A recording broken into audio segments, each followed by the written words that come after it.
Bienvenue dans Smart Bourse, votre émission quotidienne sur Smart for Change. Pour rester à l'écoute des marchés, vous nous retrouvez chaque jour à 20h30 à la télévision via vos box. Vous nous suivez également en replay tous les jours sur bismart.fr ou encore en podcast sur l'ensemble de vos plateformes préférées. Au sommaire de cette édition ce soir, une vigilance obligataire maximale face à la dérive des finances publiques américaines. La pression s'exerce à la fois par le marché et par les agences de notation. Ça a été l'événement de la fin de semaine dernière, la fin définitive du AAA américain après S&P et Fitch ces dernières années. C'est donc l'agence Moody's, la troisième grande agence qui a pris acte de la fin du AAA américain avec une notation 2-1 désormais chez Moody's et une perspective stable. Les forces économiques et financières des États-Unis ne permettent plus désormais de compenser la réalité et la dégradation de la trajectoire de finances publiques, estime Moody's, un abaissement de notation qui ne surprendra évidemment personne dans les marchés, mais qui se traduit par une réaction de marché négative, il faut le noter, puisqu'on voit des tensions persistantes qui s'accroissent encore aujourd'hui sur la courbe obligataire américaine, et notamment sur la partie longue, un 10 ans américain à 2,50 et plus, et un 30 ans américain qui est revenu franchir le seuil symbolique de 5%, comme on avait pu le voir notamment au cours du sell-off de Liberation Day, et puis plus fondamentalement en deuxième partie d'année 2023. Le dollar est à la baisse face à l'ensemble des grandes devises mondiales. Et sur les marchés actions, petit regain de volatilité, mais là aussi une tendance plutôt négative en ce début de séance à Wall Street, alors que les indices européens évoluent actuellement en ordre dispersé. Pauline Gratel vous apportera toutes les infos clés du jour sur les marchés dans un instant.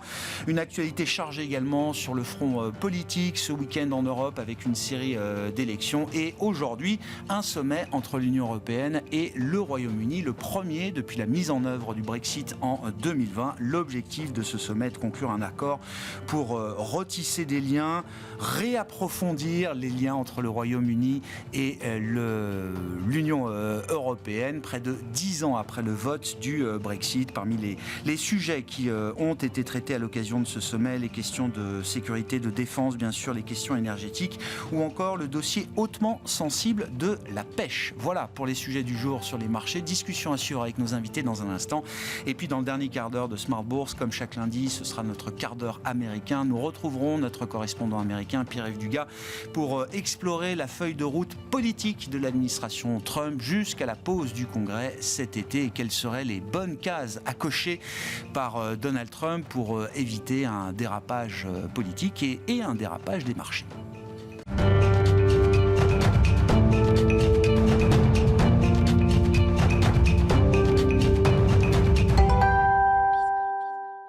Tendance, mon ami, chaque soir en ouverture de Smart Bourse, nous retrouvons Pauline Gratel qui vous apporte les infos clés du jour sur les marchés. Bonsoir Pauline. Bonsoir. C'est donc l'événement du week-end. Moody's qui a définitivement enterré le AAA américain. Oui, c'est intervenu vendredi soir après la clôture de Wall Street. Moody's était la dernière des trois grandes agences à attribuer une notation AAA à la dette souveraine américaine. L'agence estime que les forces économiques et financières de l'économie américaine ne permettent plus de compenser la dégradation continue des finances publiques. En conséquence, la notation passe de AAA à AA1 avec une perspective stable. Après l'abaissement de la note américaine, les rendements obligataires se tendent en ce début de semaine. Oui, le rendement à 30 ans américain évolue à son plus haut niveau depuis un an, supérieur à 5% au cours de la séance. Le rendement américain à 10 ans se tend d'une dizaine de points de base, entre 4,50 et 4,55%. Sur la partie courte, le rendement américain à 2 ans évolue autour de 4%.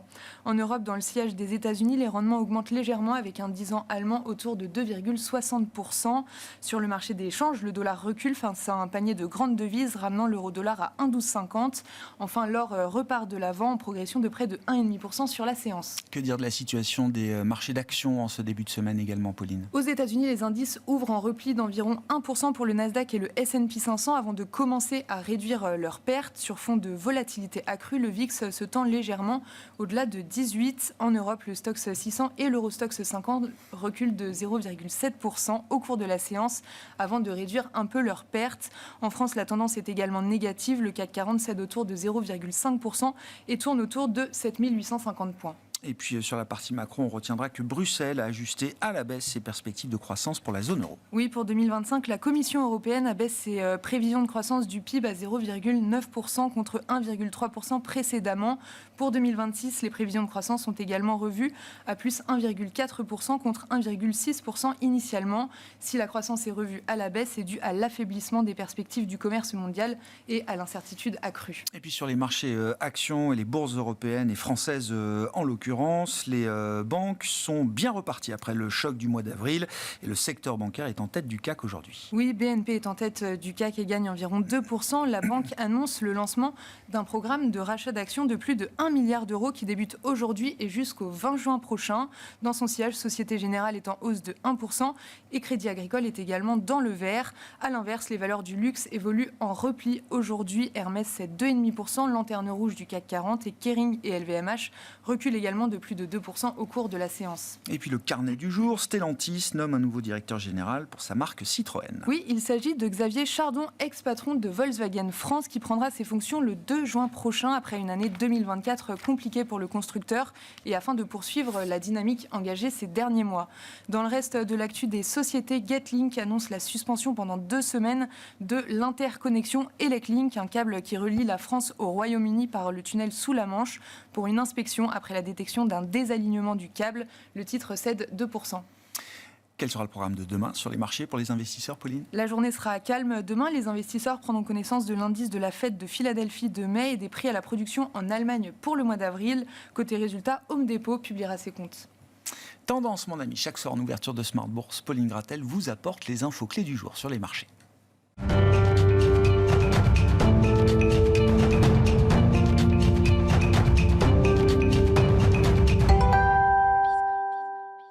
Trois invités avec nous chaque soir pour décrypter les mouvements de la planète marché. Vincent Lecartier est avec nous, gérant senior responsable de l'allocation d'actifs de WeSave. Bonsoir Vincent. Bonsoir Grégoire. Éric Bertrand à nos côtés également, le directeur des gestions d'Ophi Invest Asset Management. Bonsoir Éric. Bonsoir Grégoire. Et je suis ravi d'accueillir Laurent Martin à nos côtés ce soir, trésorier au sein de la direction administrative et financière de CIBTP France. Bonsoir Laurent. Bonsoir bienvenue. Grégoire. Merci d'être avec nous. Vous êtes presque un peu un ovni dans cette émission, Laurent, parce que non mais je reçois généralement des gérants d'actifs, des asset managers. Vous n'êtes pas tout à fait de ce côté-là. Vous êtes ce qu'on appelle un investisseur institutionnel chez CIBTP en l'occurrence. Tout à fait. CIBTP France, le réseau des caisses de congés payés du bâtiment et des travaux publics. Un réseau de 8 caisses bâtiments en France, 2 caisses bâtiments et travaux publics dans les dom-toms. 2 caisses nationales, la Caisse nationale des entrepreneurs de travaux publics, la Caisse nationale des entreprises coopératives et une entreprise tête de réseau CIBTP France, au sein de laquelle j'opère et qui gère en particulier, outre les relations avec les ministères, avec les fédérations professionnelles du bâtiment, gère le régime assurance chômage intempéries, qui est un régime d'assurance qui indemnise les entreprises en cas d'arrêt de chantier dû aux intempéries, le gel, la neige, la pluie et à partir de cette année, la canicule. Et ça, c'est une spécificité des métiers du bâtiment, entre autres, Laurent ? C'est une spécificité, ce régime est une spécificité des métiers du bâtiment. C'est géré par les professionnels, par les entrepreneurs, au service des entrepreneurs, d'abord pour indemniser en cas d'arrêt de chantier. Lorsqu'il y a du gel important, les chantiers peuvent s'arrêter pendant un petit moment. C'est un complément au chômage partiel en particulier. Mais c'est aussi pour permettre aux chantiers de s'arrêter, pour assurer la sécurité des salariés en cas d'intempéries et de travail dangereux. Quand il pleut, quand il neige, faites pas monter un couvreur sur les toits, quand il fait moins de 2. Ça représente quoi ? Alors, il y a à la fois les congés payés, c'est ça ? Alors, les congés payés... Et le fonds de réserve des indemnisations des arrêts de travail, ça représente quoi, en gros ? La partie congés qui est gérée par les caisses métropolitaines et d'outre-mer, c'est environ 6,5 milliards à 7 milliards d'euros de fonds de roulement. C'est pas rien ? Ce n'est pas rien. Je me tourne vers les asset managers, mais... Pour ma part, pour le régime intempéries, c'est un portefeuille qui évolue selon la sinistralité, puisque quand on a des hivers très rudes, nous décaissons beaucoup, nous remboursons beaucoup, donc les encours baissent. On va dire que ça va être entre 250 et 450 millions d'euros en rythme de croisière. En ce moment, c'est un petit peu plus. Voilà. Et alors, donc, vie ma vie d'investisseur institutionnel, Laurent, quand on gère ce type de portefeuille, quel type de risque est-ce qu'on a le droit de prendre sur les marchés ? Alors, on a le droit de prendre tous les risques. Sous le contrôle des administrateurs. Sous le contrôle. C'est ça. Donc, nous avons le droit de prendre tous les risques dans un cadre extrêmement réglementé. Nous avons des règles de placement qui fixe le cadre des risques que l'on peut prendre. Alors, je ne suis pas limité par les types d'actifs, donc je n'investis pas en direct, je n'investis que via des OPCVM, du crédit. Je peux investir sur des actions. L'essentiel est que le portefeuille, dans son ensemble, soit à un niveau de risque modéré à faible, équilibré. L'objectif premier, c'est de préserver le capital.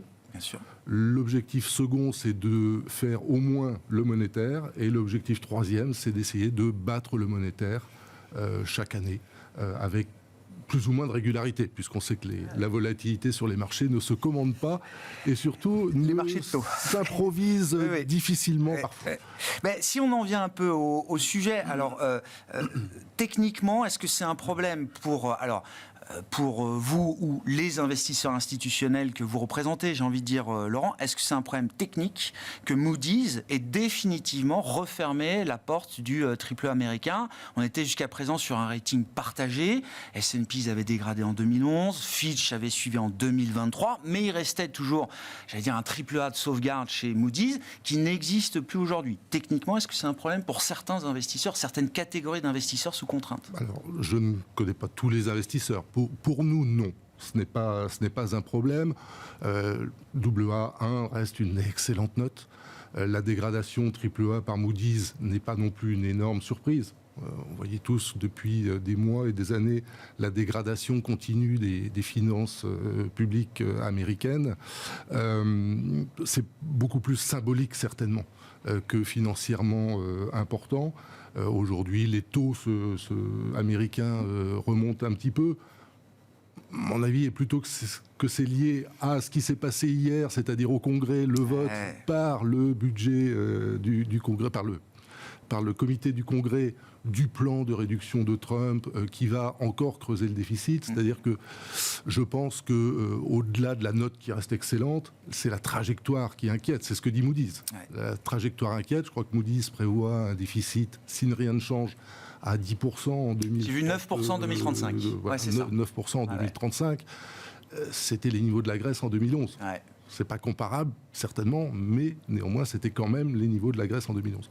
Et dans un contexte où les taux japonais montent, on sait que les Japonais investissent beaucoup aux États-Unis parce que les rendements chez eux, domestiques, étaient extrêmement faibles. Si les rendements au Japon augmentent, peut-être qu'il y aura moins d'appétit de la part des assureurs japonais, des publics japonais pour les bons américains, parce qu'il y a quand même le taux de change, dans un contexte où les marchés s'interrogent sur la stratégie de Donald Trump, le statut de réserve de devises du dollar. Donc, je ne pense pas que ce soit anodin, ce n'est pas une catastrophe, mais c'est probablement pas anodin et c'est en tout cas très symbolique. Mais pour moi, ça ne change rien. Ouais, je comprends. Oui, tout est... Bon, encore une fois, ça je l'expliquais sur la France déjà, enfin la France, les États-Unis de surcroît sont des marchés connus par cœur de tous les investisseurs de la planète. Il n'y a pas de surprise, il y a une transparence des données, tout le monde est capable de faire son travail pour analyser la soutenabilité de la trajectoire des finances publiques pour un pays comme les États-Unis. Moody's ne nous apprend rien. Néanmoins, le timing est intéressant, Eric. Alors que les débats budgétaires sont en cours pour alors le triple B, la Big Beautiful Bill, appelée de ses voeux par Donald Trump, qui doit permettre à la fois de tenir les promesses en matière de baisse d'impôts et d'essayer de financer justement ces promesses. Le timing, encore une fois, est particulièrement intéressant. Il est très pertinent parce qu'on sent bien que dans la façon de déployer son programme de l'administration Trump, entre les coups de négo, les art of the deal, et puis quelque chose d'un peu plus idéologique, ce qui n'était pas dans le premier mandat de Donald Trump, on est un peu perdu. Là, Moody's remet l'écran. Effectivement, ça ne change pas grand-chose. Tout le monde s'y attendait. C'était 2A+. Ça reste très bien noté. Mais on ne continue à prêter à quelqu'un que quand il fait considération du créancier. Et là, on sent bien que la créativité qu'on a pu avoir sur les tarifs, on commence à la trouver un petit peu dans l'élaboration du budget. Avec des gains issus des tarifs qui sont peut-être un petit peu surestimés. Quand on regarde ce qu'a pu sortir Yale et même le CBO, qui sont des organismes officiels, là, c'est pas que l'économiste de la Maison-Blanche qui a fait ses calculs dans son coin. On est sur des trajectoires qui sont assez inquiétantes et surtout bien au-delà, parce que la capacité de l'économie américaine, si on a quelqu'un d'un peu sérieux pour resserrer les impôts et rembourser, elle est là.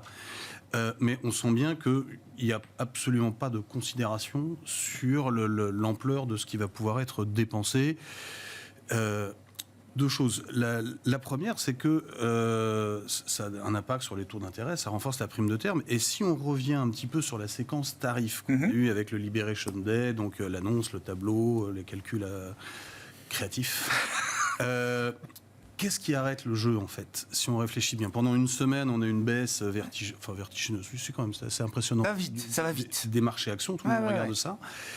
Et on va d'abord avoir une baisse des taux d'intérêt, la fuite vers la qualité, je me dessaisis de mes actions, je vais prendre le coffre-fort Treasuries, et après ce Treasuries, en fait, va rebondir très significativement l'espace de 2-3 jours. On fait un 3,80, 4,50, quasiment en 3 jours. Et ça, quand on commence à toucher à la capacité à emprunter au niveau de taux d'intérêt, surtout quand c'est de grande ampleur et de grande vitesse, ça inquiète immédiatement. Scott Bessent remonte sur le ring. C'est lui, Donald Trump finit par l'écouter et il fait le tweet de suspension parce qu'au passage, il y a un hedge fund qui s'est fait mal, des investisseurs asiatiques qu'on peut-être vendu, l'avenir nous le dira, mais surtout, on commence à avoir des discussions budgétaires où c'est n'importe quoi. Et il faut se souvenir de l'épisode Liz Truss. Bien sûr. Bien sûr. Du coup, c'est en 5 semaines, si on augmente les prestations, qu'on baisse les impôts et que c'est pas financé, ça s'arrête très rapidement. Donc je pense que les Américains sont très conscients de ça, Scott Bessent en tout cas est sûrement très conscient de ça. On est revenu sur des niveaux où un nouveau dérapage pour accélérer et bien au-delà. Refinancer à 4,50 ou 5%, ça fait mal. C'est vitesse et accélération. Hein. C'est pas tellement si on ça entretient la spirale vers 5, mais que c'est parce qu'il y a etc. C'est la vitesse et ça retiendra à nouveau la main de Donald Trump de vouloir être trop dépensier dans son budget.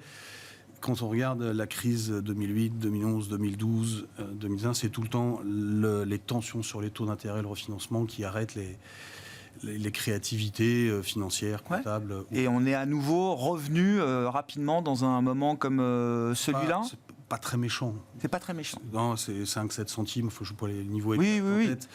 Par contre, si ça commence à s'accélérer, là, ça sera peut-être autre chose. Bon. Comment est-ce que vous comprenez, alors, commentaire, on peut revenir sur Moody's, ce que ça implique, et le fait que le marché ne réagisse pas de la même manière qu'en 2011, par exemple. Et c'est vrai qu'en 2011, quand S&P lâche le AAA américain, il y a un phénomène de flight to quality, les actifs américains sont perçus comme des refuges, et donc on l'a tous beaucoup observé et commenté, le 10 ans américain, le rendement du 10 ans américain a plutôt tendance à se détendre après l'annonce de S&P en août 2011, si je ne dis pas de mémoire. Là, c'est l'inverse. On est déjà avec plus d'alternatives d'investissement. Les autres zones séduisent plus, où on a plus de doutes sur je dirais, la qualité de la signature américaine au sens large du terme. C'est-à-dire pas juste la notation, mais aussi la fiabilité de l'administration et quand je signe un document, est-ce que ma signature vaut vraiment quelque chose ? La gouvernance, quoi. Voilà. Un truc qui est lié à la gouvernance. Voilà. Donc je pense que déjà, il y a de l'alternative qui n'existait pas à l'époque, ou en tout cas de façon moins présente. 2011, la zone euro était en pleine crise souveraine. Hein. Je pense qu'aujourd'hui, les tensions aussi avec la Fed n'arrangent pas les choses.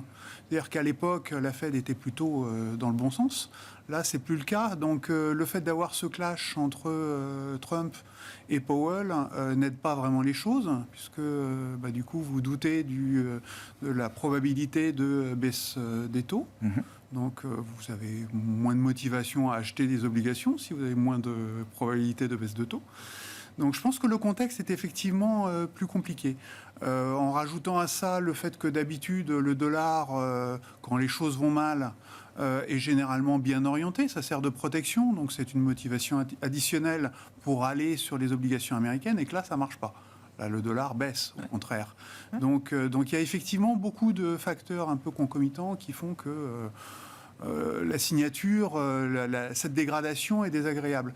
Pour autant, quand on regarde le CDS, donc l'assurance contre le risque de défaut, avant Covid, autour de 20, après Covid, autour de 35, et aujourd'hui, autour de 50-55, mais on avait atteint ce niveau-là avant même la dégradation. Autrement dit, mais par contre, c'était comme par hasard, grosso modo, depuis que Trump a pris ses fonctions. C'est-à-dire le passage de 30-35 Le marché à 50, n'a pas attendu 55, Moody's pour mettre une prime Trump dans le marché. Exactement. Donc je pense qu'il n'y a pas de surprise majeure pour les investisseurs. Ce n'est pas un game changer absolu d'avoir une note de 19 au lieu de 19,5. Enfin, Oui, j'entends. Il y a 21 crans chez les agents, chez Moody's. C'est pour ça que je pense que ça ne change pas grand-chose.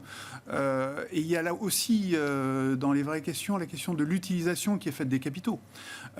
Quand l'équipe précédente empruntait des capitaux, c'était pour faire l'IRA ou des plans comme ça, donc des plans d'investissement qui étaient actés, fléchés, et donc relativement rassurants, avec l'idée qu'il y a un retour sur investissement à terme. Donc pour l'investisseur, vous pouviez accompagner ces déficits en vous disant, de toute façon, j'aurai un retour sur investissement plus tard.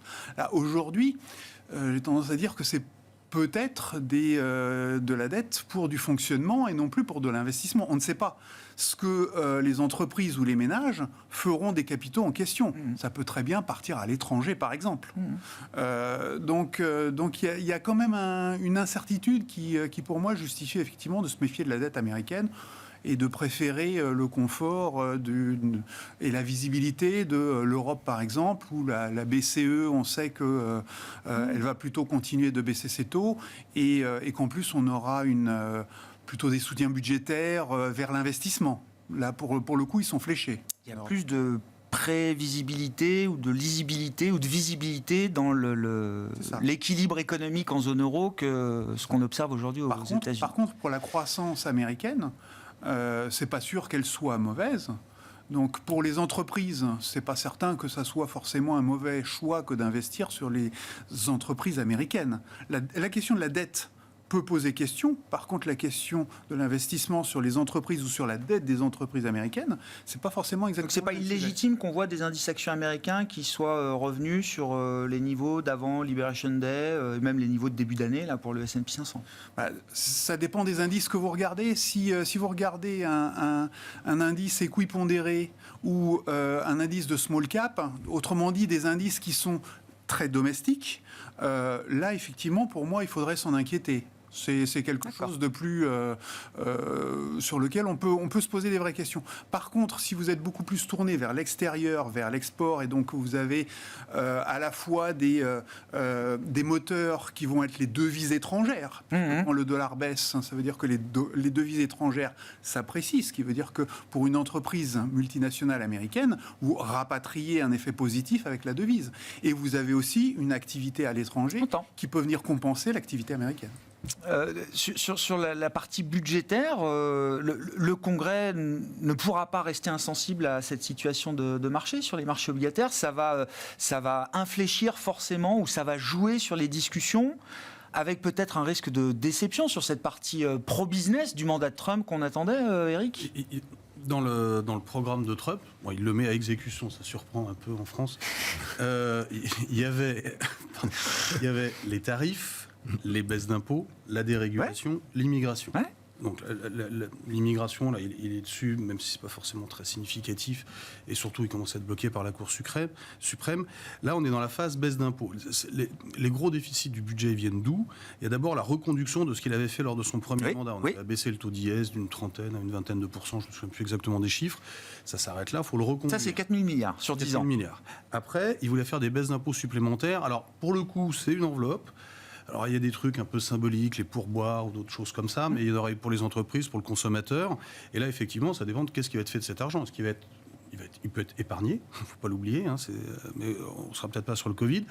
Il peut être consommé en partie dans l'inflation que vont générer les tarifs douaniers. On ne sait pas ce qui va être fait de cet argent. Ça peut avoir un sujet croissance. Si on a une mécanique où vous payez plus, vous réduisez les impôts, donc la puissance d'achat disponible du consommateur est supérieure pour acheter des produits qui augmentent. Globalement, on continue comme on est sur la tendance actuelle. Mais la destination, très clairement, de cet argent va être assez importante. On sent quand même que ça coince, puisqu'on a un certain nombre d'élus républicains dans la frange plutôt modérée qui disent non, on ne part pas avec un budget qui n'est pas équilibré comme ça. Il faut faire des efforts supplémentaires d'économie d'impôts. Il y a de la rationalité budgétaire. Effectivement, il y a des dépenses de structure que montre le potentiel de croissance qui peuvent être à regarder. Et puis, c'est pas très précis encore pour l'instant. Il faut quand même reconnaître. Mais le marché, il ne laissera pas passer des baisses d'impôts non financées. Le marché, ça ira très vite sur le 10 ans américain. Ça pourrait même, c'est le fait, accélérer des remontées de taux assez brutales. Et là, on reviendra assez rapidement à beaucoup plus de rationalité. On parlait des 10 ans et des 30 ans. Le 30 ans, c'est un peu inquiétant, parce que le 30 ans, il est sur son plus haut. Le 10 ans, on est à 50 centimes des plus hauts à la grosse paille. Et on sait qu'on a des phénomènes d'accélération. On est en négociation avec les Chinois qui détiennent des treasuries. On se fâche un peu avec les Japonais qui détiennent des treasuries. Je ne dis pas qu'au Japon, sûrement moins, mais en Chine, pourquoi pas. Donc, il y a des risques. Après, ça sera des opportunités d'achat. Ça reste la dette de la plus grande économie du monde. Non, mais j'entends. Mais on les peut porte-avions, tout ça, l'IA, ça existe encore. Oui, non, mais tout n'a pas disparu en 3 mois. Au niveau d'intervention. Qu'est-ce qui drive aujourd'hui la dynamique des marchés obligataires comme un marché obligataire américain ? Quels sont les drivers clés, en fait Aujourd'hui, on a eu depuis 2007, ça fait déjà un petit moment, on a eu une série de crises. La grande crise financière. On a eu la crise de la zone euro, on a eu le Covid, on a eu l'inflation, on a eu etc. Une des conséquences, c'est l'inflation du bilan des banques centrales, qui ont acheté énormément, et donc une distorsion dans les courbes des taux. Très, très importante, avec, on a connu le Bund à moins 0, le 10 ans allemand à moins 0,5 ou moins 0,80, c'est ça, c'est allé plus bas que moins 0,5 encore. Avec des courbes inversées, bien sûr. Qui a fait dire à beaucoup d'économistes, ça y est, c'est la preuve qu'il va y avoir une récession. Il n'y a pas eu de récession, la courbe inversée était due à ces achats massifs de banques centrales. Je pense qu'aujourd'hui, on revient dans des situations normales. Alors, qu'est-ce qu'on peut dire normal ? Et on a coutume de dire que le 10 ans américain, c'est la croissance américaine, plus l'inflation, plus une petite prime. Si demain on attend une croissance américaine à 2, une inflation un petit peu plus élevée que 2, tolérée par la Fed à 2,5, 2 plus 2,5, plus 50 centimes, on est à 5% sur le taux américain. Et il n'y a pas mort d'homme. Et c'est un équilibre, c'est pas... un équilibre. C'est ça. C'est un équilibre. Mais ce que disait Eric tout à l'heure est tout à fait juste, c'est l'épisode Liz Truss, c'est la vitesse et l'accélération qui fait que si ça arrive, parce qu'à un moment les marchés paniquent, et les marchés paniquent, c'est la nature des marchés, de paniquer, d'avoir aussi, je parlais tout à l'heure de la volatilité de mon portefeuille, c'est-à-dire que quand les marchés paniquent, la volatilité augmente, ce qui fait que les ratios de liquidité, les ratios de volatilité dans les portefeuilles ne sont plus respectés, donc il faut vendre. C'est la spirale. C'est la spirale. C'est par exemple le dernier trimestre 2018, bien sûr, sur tous les actifs, où tous les actifs se crachent alors qu'il se passe rien de fondamental. Donc on peut avoir cette hausse et cette accélération, et à ce moment-là, qu'est-ce qui se passera ? La Fed interviendra. Obligé. Comme la Banque d'Angleterre est intervenue au moment de Liz Truss. Et ce que je trouve extrêmement intéressant sur cette... c'est pas le niveau absolu.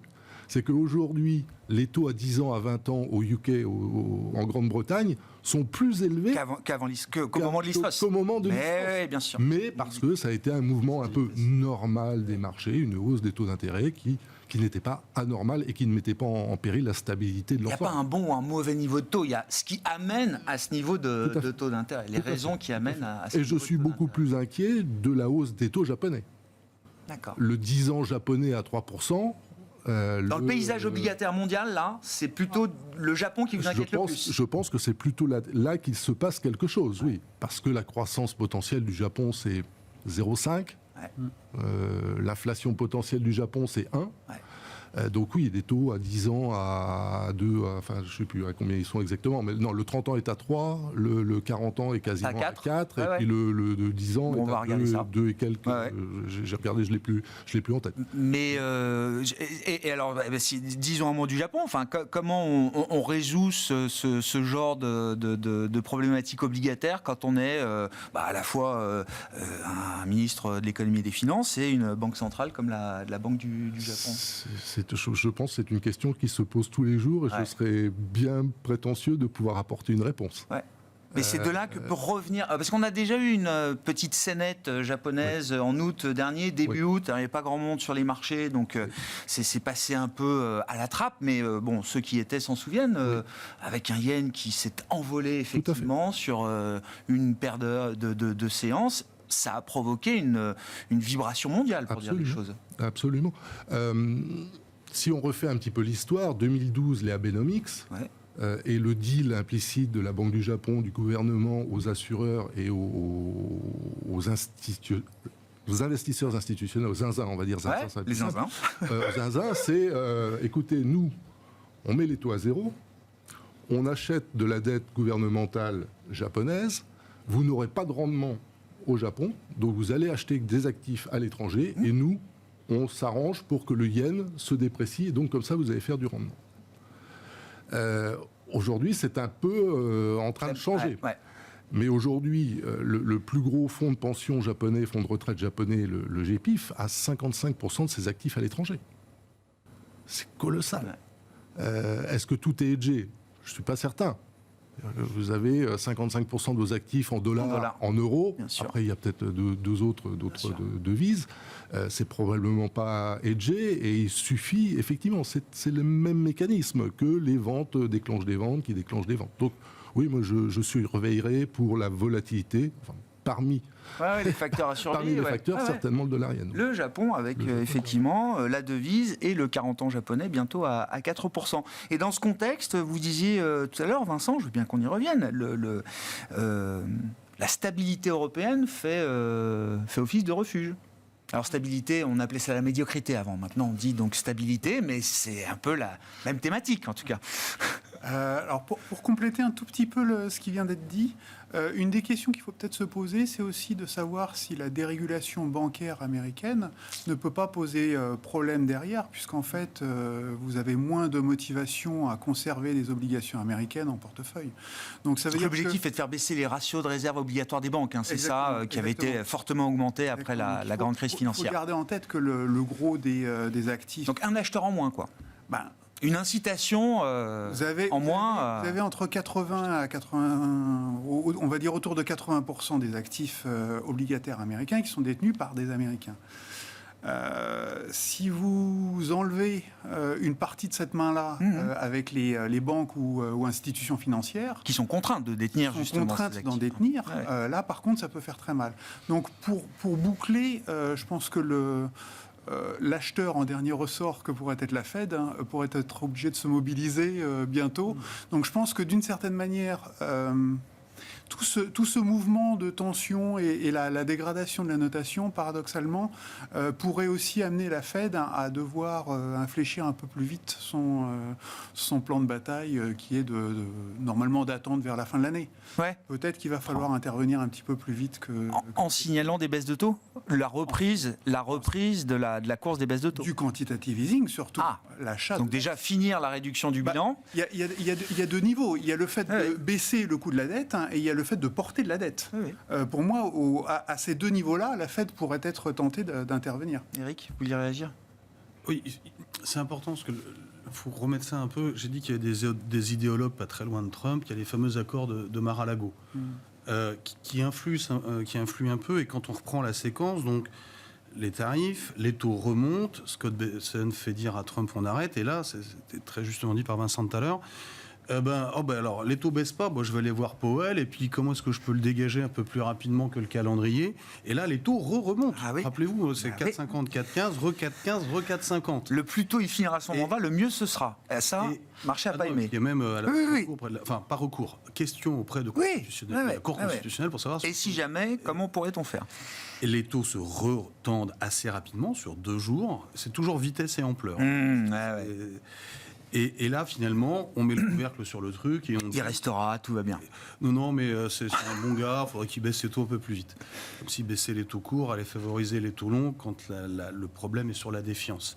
Maintenant, pour revenir sur la réserve fédérale, évidemment qu'elle sera là en cas de crise, mais elle ne fera pas gratuitement. Ah non ? C'est-à-dire qu'il y aura une négociation politique avant, tant qu'elle a son indépendance, mais a priori, statutairement, ça sera compliqué de le faire avant. C'est-à-dire qu'il faudra rétro-pédaler sur le budget ou ce qui aura provoqué la tension obligataire rapide pour qu'elle se remette à investir. Parce qu'effectivement, ça sera beaucoup plus une histoire de quantitative easing, un acheteur aux poches profondes qui peut créer autant de dollars qu'il veut, plutôt qu'une histoire de taux court. Rappelle, la crise des LDI britanniques, donc Liz Truss, octobre 22, se conclut définitivement le jour où Liz Truss s'en va. C'est-à-dire que c'est à cette condition-là que l'Angleterre accepte d'agir sur le fameux week-end. Et la Banque d'Angleterre, tout ce qu'elle a acheté pendant cette période-là, elle l'a repris ensuite au marché, si je dis pas de bêtises. On s'est demandé si c'était du QI. Bon, ça a été une parenthèse peut-être, mais en tout cas, la BE n'a pas laissé cette liquidité dans le marché à la suite de la crise. Les banques centrales ont une fonction de stabilité financière. Alors maintenant, largement éprouvé, puisque c'est devenu un put quasiment structurel dans les marchés. Quand ça se passe pas bien, on demande au banquier central quand est-ce qu'il agit. Mais ça occasionnera de toute façon des tensions avant qu'une éventuelle Fed ne cède pour venir en soutien aux Treasuries. Et au-delà d'un pain sur la stabilité financière, qu'est-ce qui ferait sortir la Réserve fédérale américaine de sa pause aujourd'hui, Laurent ? Aujourd'hui, on a encore eu deux membres de la Fed qui ont déjà parlé. Je pense qu'on en a encore. Cette semaine, je crois que oui, c'est la totale. Ils restent sur leur schéma. C'est un peu les adultes dans la pièce. C'est l'économie américaine va bien. Le taux de chômage est relativement faible. Il y a des incertitudes sur l'inflation due aux droits de douane de Trump. Tant que nous n'avons pas plus de clarté sur la politique et sur les effets de la politique, nous avons le temps d'attendre. Le discours est très clair. Je ne sais plus où en est le consensus, mais je doute beaucoup. Deux baisses de taux à partir de septembre, peut-être, c'est ça, ouais. Oui, voilà, ça paraît à peu près logique. Et ça, c'est cohérent avec un ralentissement graduel de l'économie américaine, pas d'envolée du chômage, pas d'envolée de l'inflation non plus. Non, une dégradation. Les taux sont relativement élevé, à 4,30, relativement restrictif. 2% de taux réel quand même, ouais. Voilà, donc il y a certainement 75 points de base facilement de baisse des taux sans que l'économie ne se dégrade énormément. En termes de temporalité, il est probable que les effets des droits de douane sur l'inflation se voient avant la dégradation du taux de chômage et des créations d'emplois. Donc peut-être, on va voir le chiffre d'inflation publié en juin pour mai, mais les chiffres de création d'emplois resteront probablement bons jusqu'en juillet-août. Donc oui, première baisse vers septembre, ça paraît à peu près logique. Et ensuite, on assistera à un début une possible dégradation du marché du travail et une inflation qui... Il y a tellement d'incertitudes. On ne sait pas où est-ce qu'on va atterrir sur l'économie américaine. Une des grosses surprises en 2022-2023 avec l'inflation, c'est que l'économie n'a quasiment pas ralenti parce qu'il y avait énormément d'épargne, de surépargne due au Covid. Aujourd'hui, c'est plus le cas. Qui va payer pour les droits de douane ? Est-ce que c'est Walmart qui va manger les tarifs, ses marges ? Est-ce que c'est le consommateur qui va payer un peu plus ? Est-ce que c'est l'exportateur qui va casser un petit peu les prix ou un petit peu des trois ? C'est probablement un petit peu des trois. Est-ce que ça se fera par le taux de change ? Ça, c'est nouveau. Normalement, le taux de change le dollar aurait dû s'apprécier pour compenser les droits de douane. On voit qu'il se déprécie, pas énormément, mais il s'apprécie pas en tout cas. Je pense qu'il y a énormément d'incertitudes et c'est ce que nous dit la Fed. La Fed nous dit on ne sait pas. Oui, donc c'est une position rationnelle de banque centrale, normalement cortiquée, il n'y a pas de... D'attente. Et ils sont capables, en revanche, s'ils voient que ça commence à se dégrader, que le marché de l'emploi se dégrade très fort, ils peuvent aller très vite à coût de 50 et faire 150 BP en 3 mois. Une fois qu'ils ont identifié la situation et le cas pour agir, ça peut aller très vite, très fort. Aujourd'hui, si je peux finir, la Fed, Powell, c'est l'assurance de Trump. Le discours de Trump, c'est si ça ne marche pas, ce sera la faute de Powell. Hein. Oui. Il a accusé en plus la Maison Blanche est tombée à bras raccourcis sur le chef économiste US de Moody's Analytics, oubliant que Moody's Analytics et Moody's Ratings, en l'occurrence, étaient a priori deux entités. C'est vrai. Bref, ils se sont trompés de cible pour le coup. Mais Powell reste effectivement la meilleure couverture pour Trump dans sa partie politique. Parlons un peu de l'Europe quand même. Vous évoquiez le sujet tout à l'heure. Oui, pôle de stabilité, la prédictibilité des décisionnaires européens sur le plan économique, sur le plan monétaire, c'est un atout, et c'est un atout en relatif énorme aujourd'hui. On aura 1% de croissance cette année, on aura 1% de croissance ou 1,5% de croissance l'année prochaine. 1,5 peut-être, oui. Oui. Avec 0 de croissance de bénéfices ou à peu près cette année, on en aura peut-être 5 l'année prochaine. Donc oui, c'est rassurant plutôt que d'avoir des baisses ou une énorme incertitude, mais on reste dans le médiocre. Donc ensuite, les investissements, ils restent concentrés sur quelques thématiques. On voit bien le DAX, les infrastructures, la défense. Il y a quelques sujets très concentrés. Mais c'est vrai que personnellement, j'ai un peu de mal à accompagner l'emballement des mid-cap, par exemple, qu'on peut avoir à l'heure actuelle. D'accord. Je comprends bien qu'il y a des fusions-acquisitions qui réveillent un petit peu la cote, qu'il y a un zeste de flux qui... C'est un mouvement de marché un peu tactique, quoi. C'est le rattrapage des perdants. C'est le rattrapage des perdants ou c'est le... Enfin, pour moi, il faut être d'abord acheteur des grandes capitalisations de façon confortable. Et pour moi, c'est pas encore le cas à ce stade. Je pense qu'on peut venir pour un assureur qui a du temps devant lui, il peut revenir tranquillement. Si vous faites de la tactique à horizon 6 mois, fin d'année, je ne suis pas certain que le DAX maintienne ses 20% de hausse. C'est absolument pas certain. La croissance n'est pas là, les résultats ne seront pas là. Donc je pense qu'il faut quand même se méfier un petit peu aussi de la possibilité d'avoir des bonnes surprises aux États-Unis, parce que là, assez clairement, il y a eu des arbitrages en défavorable des États-Unis en faveur des émergents ou de l'Europe. C'est pas évident que ce soit un boulevard et une autoroute continue. D'un côté, le Sell America et de l'autre, j'achète l'Europe. Quoi. Déjà, je pense que ça va être un peu compliqué de trouver un interlocuteur unique en Europe pour négocier avec les États-Unis pour les droits de douane. On voit bien que c'est quand même un peu compliqué. Les États-Unis se sont accordés un délai de 3 mois, mais qui derrière permet aussi d'essayer de négocier avec le Parlement américain, d'obtenir des baisses d'impôts. Donc en termes de calendrier, quand on regarde un petit peu la séquence, aux États-Unis, pour le moment, il n'y a pas de grand risque d'inflation.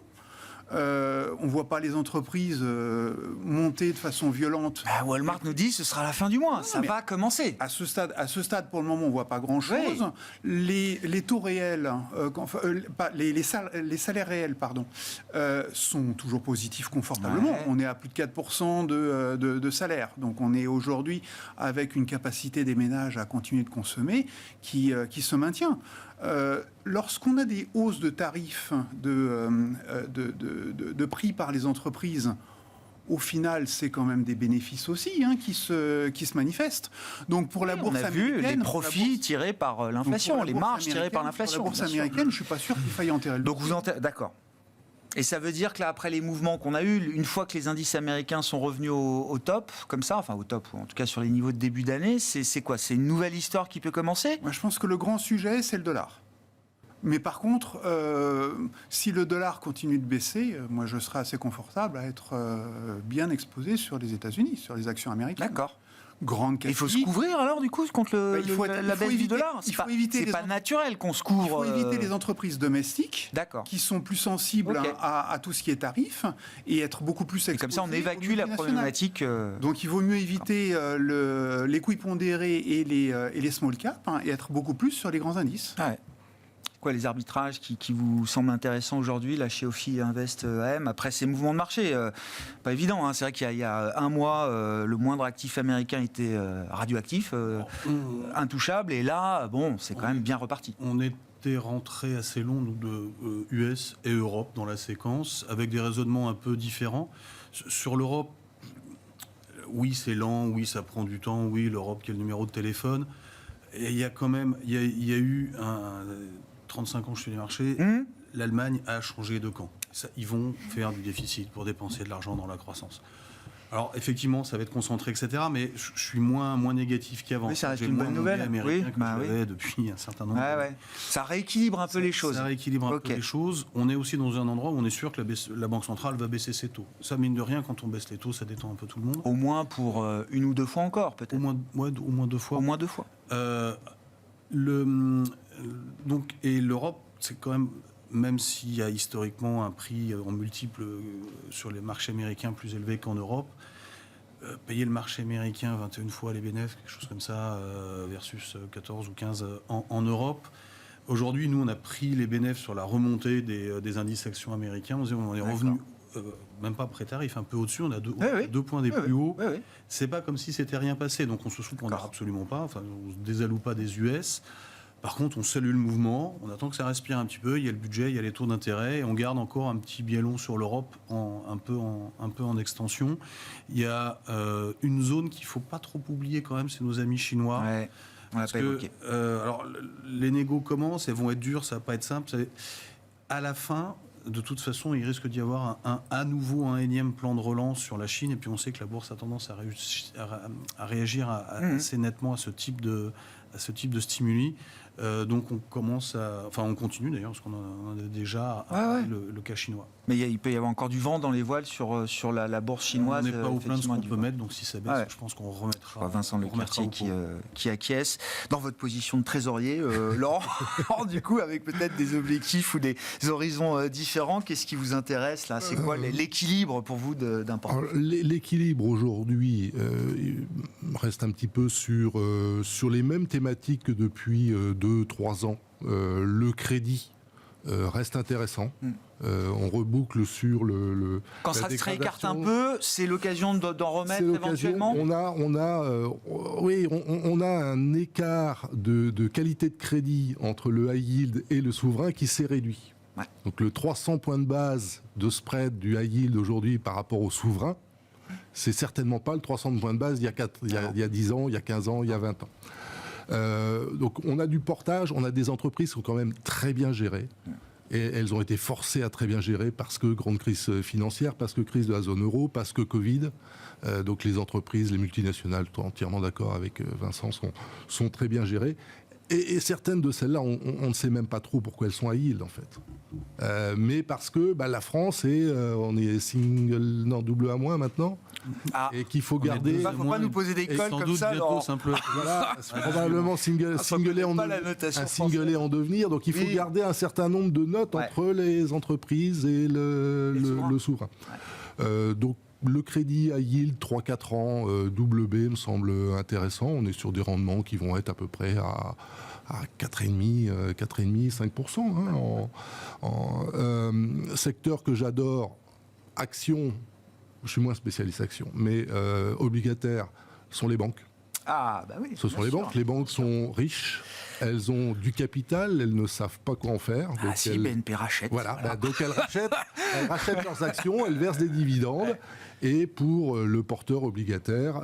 ça, c'est une histoire de long terme. Ça fait déjà 4-5 ans que c'est comme ça. Ça fait déjà 4-5 ans. Et donc, c'est un vrai cycle qui s'est mis en place. C'est un vrai cycle. Et vous avez d'excellents... un excellent en particulier, j'en connais un, fonds d'action bancaire qui est absolument merveilleux. Moi, je connais les spécialistes d'Axiom. Je ne sais pas si c'est à qui vous pensez, mais moi, je le cite. Voilà. C'est un peu celui-là. Voilà. Il fait des pertes de dingue. x5, j'ai fait ça. Oui. Et les AT1, AT2, intéressant. Donc les hybrides bancaires. Les hybrides bancaires, intéressant. La qualité de crédit des banques est très bonne. On ne va pas, d'accord avec Vincent, L'Europe, c'est un peu de la médiocrité, stabilité. On ne voit pas de grosses crises aujourd'hui en Europe, de gros stress sur les bilans des banques. Donc les AT1, les AT2, on est très bien payés pour... Ça, c'est la phase positive de la médiocrité. Pas de dérégulation à venir. Et le choc régulatoire est passé, a priori, on a quoi, BAL 4 bientôt, non ? Ça, hein. Oui. Merci messieurs, merci beaucoup d'avoir été avec nous ce soir. Laurent Martin, donc trésorier de CIBTP France, Éric Bertrand, directeur de gestion chez Ophir Invest AM, et Vincent Lecartier, responsable de l'allocation d'actifs de WeSave. Le dernier quart d'heure de Smart Bourse chaque soir, c'est le quart d'heure thématique. Le lundi, c'est un quart d'heure américain et nous retrouvons notre correspondant américain, Pierre-Yves Dugas, avec nous en visioconférence. Bonsoir Pierre-Yves, merci beaucoup d'être là. Le timing est toujours important sur les marchés et c'est vrai que si Moody's n'apprend sans doute rien à la communauté financière ou à la communauté des investisseurs obligataires, en l'occurrence, concernant la qualité de crédit des États-Unis, la dégradation de l'agence de notation intervient à un moment clé. Oui, à un moment clé du calendrier politique américain, avec l'élaboration dans la commission du budget de la Chambre des représentants, d'un énorme paquet fiscal qui couvre à peu près 4 000 milliards de dollars de dépenses sur 10 ans. Et cette agence Moody's qui n'apprend rien aux professionnels du marché obligataire, mea culpa, je dirais, parce que moi qui prétends suivre quotidiennement les grands agrégats de l'économie américaine, il y a quelques chiffres qui m'ont frappé dans ce qui ressort de cette analyse de Moody's. Si bien entendu, les grandes raisons pour lesquelles Standard & Poor's d'abord, à un moment où on ne s'y attendait pas, en 2011 je crois, puis ensuite Fitch en 2023 et maintenant Moody's en 2025 retire la meilleure note possible aux États-Unis. Les raisons fondamentalement sont les mêmes. On ne maîtrise pas les dépenses publiques, on ne maîtrise pas les revenus, on ne maîtrise surtout pas les dépenses, la dette s'envole et aucun parti n'a une solution sérieuse à proposer. Mais il y a quelques chiffres quand même qui m'ont fait tomber de ma chaise tout à l'heure. Quand Donald Trump est élu en 2017, la charge de la dette pour les États-Unis, c'est 263 milliards de dollars. Aujourd'hui, c'est 1000 milliards. Ouais. C'est pas la même Amérique, même si on tient compte de la dévaluation du dollar, de l'inflation et tout ça. J'ai pas fait le calcul. On part quand même de 263 à peu près 1000. C'est beaucoup.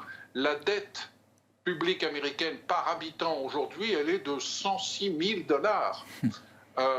Les intérêts représentent 18% maintenant des revenus du Trésor américain. Et si l'on en croit les projections qui sont tout à fait raisonnables, présentées par Moody's, on va arriver au stade où on en est, si on extrapole, en 2035, non plus à 18, mais à 30%. Donc, dans l'immédiat, la situation n'est pas pire aujourd'hui qu'elle n'était la semaine dernière, mais à moyen terme, elle s'aggrave à une vitesse rapide et à long terme, elle est franchement terrifiante. C'est d'ailleurs les mots qui ont été employés par Scott Bessent, le secrétaire au Trésor, la semaine dernière, avant qu'intervienne cette dégradation. Il a dit « The debt numbers are scary ». Ça fait peur. Ouais, avec un risque d'effet spirale, hein, désormais, partant de ces niveaux atteints en termes de dette, avec des taux de refinancement qui sont quand même beaucoup plus élevés. C'est ce phénomène de rupture ou d'accélération qui fait peur et qui va avoir un impact sur la manière dont le Congrès va négocier cette loi de réconciliation budgétaire, Pierre-Yves ? Non, c'est ça le pire. C'est que je ne vois pas cette dégradation de Moody's qui tombe à point nommé, mais je ne la vois pas peser sur l'opinion américaine au point de forcer les leaders républicains à la Chambre des représentants à changer de discours politique. Donald Trump considère, et Scott Bessent lui-même considère que cette dégradation reflète les erreurs politiques de Joe Biden, ce qui est en partie vrai, mais en partie seulement. Et je ne vois pas cette dégradation marquer un tournant dans l'histoire fiscale américaine, malheureusement. Ce dont on discute aujourd'hui, c'est de continuer dans cette rhétorique républicaine de baisse des impôts, avec un énorme paquet qui, de justesse, va sortir de la commission budgétaire, qui porte donc, je viens de le dire, sur quelques 4 000 milliards de dollars et qui prévoit quelques promesses faites par Donald Trump en campagne. Nous en parlions la semaine dernière, mais c'est confirmé. Exemption d'impôts des pourboires, exemption d'impôts des heures supplémentaires. Et pour payer tout ça, et on ne le paye qu'en partie, parce que ce paquet va aggraver le déficit budgétaire de quelques 3 000 milliards sur 10 ans. Pour payer tout ça, on va abandonner quelques largesses fiscales votées sous Joe Biden, en particulier des crédits d'impôt pour financer les investissements dans l'économie dite verte. Au passage, cela veut dire la suppression des aides fiscales à l'achat de véhicules électriques, disposition qui a priori pourrait être contraire aux intérêts d'Elon Musk, qui est quand même un collaborateur et un ami de Donald Trump, mais Elon Musk a dit lui-même qu'il n'avait pas besoin de ça. Suppression également, selon un calendrier qui est en train d'évoluer, d'avantages sociaux qui avaient été distribués par les démocrates au moment du Covid et que les républicains voudraient maintenant renier, en particulier cette obligation d'avoir à travailler si l'on veut percevoir certaines aides. Vous voyez que le débat aux États-Unis rejoint le débat en Europe et en France. Les républicains voudraient avancer cette obligation de travail de manière à réduire cette explosion des dépenses sociales sur le poste qui correspond à Medicaid. Medicaid qui initialement est un programme fédéral d'aide aux revenus et à l'assurance maladie des personnes pauvres et des enfants. Au-delà de cette Big Beautiful Bill que souhaite voir Donald Trump, quelles sont les autres cases à cocher dans cette feuille de route washingtonienne d'ici l'été, d'ici la pause du Congrès, pour permettre à Trump de conserver son capital politique cœur et éviter de nouveaux dérapages sur les marchés financiers? Écoutez, j'en vois au moins 3. Il y en a, il va falloir produire au moins 1, voire 2 autres accords commerciaux tels qu'on nous les a promis il y a plus de 10 jours maintenant avec de grands pays. On ne peut pas dire les accords commerciaux sont imminents éternellement. Il va falloir peut-être la Corée, peut-être le Japon, peut-être l'Inde. Ça serait bien qu'il y ait au moins la Corée et le Japon tout de même d'ici la mi-juillet pour que l'on croie à une dynamique des accords commerciaux et à un début de, entre guillemets, normalisation des relations commerciales des États-Unis avec ces grands pays, avec ces grands partenaires et surtout avec de grands pays qui affichent aujourd'hui d'énormes surplus. Ce qui accroche le plus dans la négociation avec la Corée et le Japon, c'est le secteur automobile. Les éventuelles concessions qui pourraient être faites par les gouvernements de Corée et du Japon aux États-Unis en matière de produits agricoles ne vont pas couvrir les exigences très élevées de l'administration Trump sur l'automobile. On se souvient que dans le cas du seul accord, et encore on l'appelle généreusement accord, mais ce mini-accord avec le Royaume-Uni, la levée des droits de douane sur l'automobile n'est intervenue que dans le cadre de la définition d'un contingent de 100 000 véhicules. Est-ce qu'on va devoir faire la même chose pour la Corée et le Japon ? Pas évident que les niveaux puissent être négociés à des seuils aussi élevés. Ça, c'est la première chose. Il nous faut plus d'accords commerciaux. 2 autres choses importantes doivent intervenir pour que les choses rentrent dans l'ordre et que Donald Trump conserve la main. Il y a cet énorme paquet fiscal qu'il veut boucler avec un seul vote. Il faut que ce paquet soit ficelé à la Chambre des représentants pour Memorial Day, c'est-à-dire le 26 mai. Et ensuite, cela donne en gros tout le mois de juin au Sénat pour le décortiquer, peut-être l'amender, le renvoyer à la Chambre en vue d'une signature le 4 juillet. C'est possible, mais ça va être serré, ça va être difficile, parce que les sénateurs ont aussi leur opinion sur ce qu'il faut faire. Et puis, horrible petit détail, le relèvement du plafond de la dette qui doit intervenir impérativement, nous dit Scott Bessent, mi-juillet.